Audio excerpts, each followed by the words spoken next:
எல்லாருக்கும் வணக்கங்க. இன்னைக்கு நம்ம ஈரோட அம்மாச்சி சமையல் கிச்சன்ல என்ன பண்ண போறோம் அப்படின்னு பாத்தீங்கன்னா, இன்னைக்கு நம்ம வடையை வச்சுட்டு இன்னைக்கு ஒரு வடகறி பண்ணலாம். இந்த வடகறி வந்து ஒரு நல்ல டேஸ்டா சூப்பரா இருக்கும்.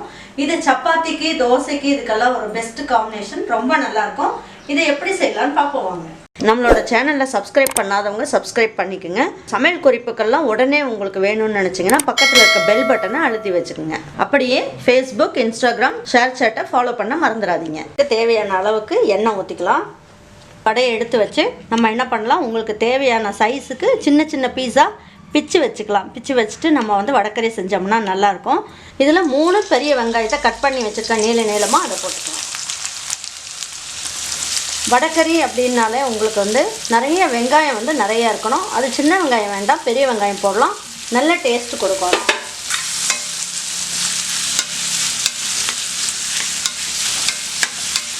2 இனுக்கு கருவேப்பிலை போட்டுக்கலாம்.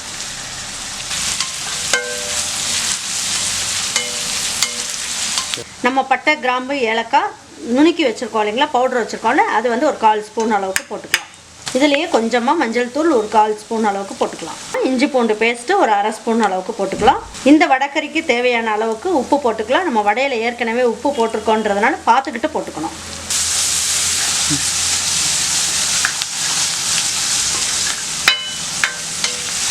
பாருங்க, வெங்காயம் வந்து இந்த அளவுக்கு நல்லா வதக்கிடுங்க. வதக்கிட்டிங்கனாலே டேஸ்ட் வந்து ரொம்ப நல்லாயிருக்கும். இதில் ஒரு 3/4 ஸ்பூன் அளவுக்கு ரெட் சில்லி பவுடர் போட்டிருக்கேன். ஒரு 1/2 ஸ்பூன் அளவுக்கு மல்லித்தூள் எடுத்துருக்கேன்.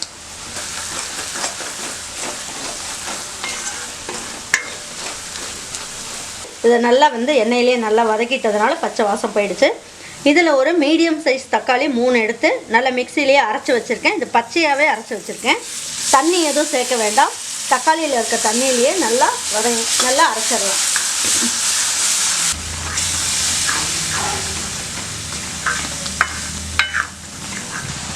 பாருங்கள், தக்காளி நல்லா வதங்கிடுச்சு. நம்ம ஊற்றின எண்ணெய் எல்லாமே நல்லா கசிஞ்சு வர ஆரம்பிச்சிருச்சு. இப்போது நம்ம எடுத்து இந்த மாதிரி சின்ன சின்ன பீஸாக கட் பண்ணி எடுத்து வச்சுருக்கோம் இல்லைங்களா, உடச்சி வச்சுருக்கோம் வடையை. இப்போ இந்த வடைங்களை இதில் தூவி விட்டுடலாம்.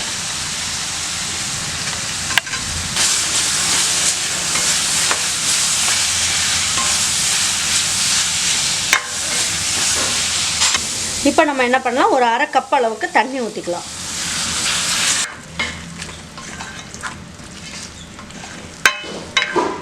தேவையான அளவுக்கு மல்லி இலையை தூவி விட்டுடலாம். கொஞ்சமாக கருவேப்பிலை இலையை எடுத்து இந்த மாதிரி நல்லா கையிலேயே பிச்சு போட்டுக்கலாம். அப்போ நல்ல மனம் இன்னும் கொஞ்சம் ஜாஸ்தி வரும். ஒரு தட்டு வச்சு மூடி வச்சிடலாம். கொஞ்சம் ஸ்லோ ஃப்ளேம்லேயும் வைக்கலாம். ஒரு 2 நிமிஷத்துக்கு எல்லாம் ஒன்றா சேர்ந்து வேகட்டும். பாருங்கள், இப்போ ரெடி ஆகிடுச்சான்னு பார்ப்போம்.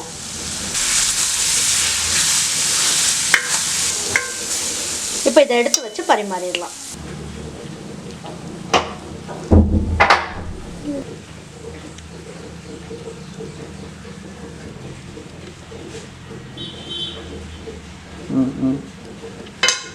கண்டிப்பாக உங்கள் வீட்டில் இருக்க எல்லாருக்கும் நீங்கள் இதை வந்து செஞ்சு கொடுங்க. இந்த வடைக்கறி தான் வேணும் அப்படின்ற மாதிரி கேட்டு வாங்கி சாப்பிடுவாங்க.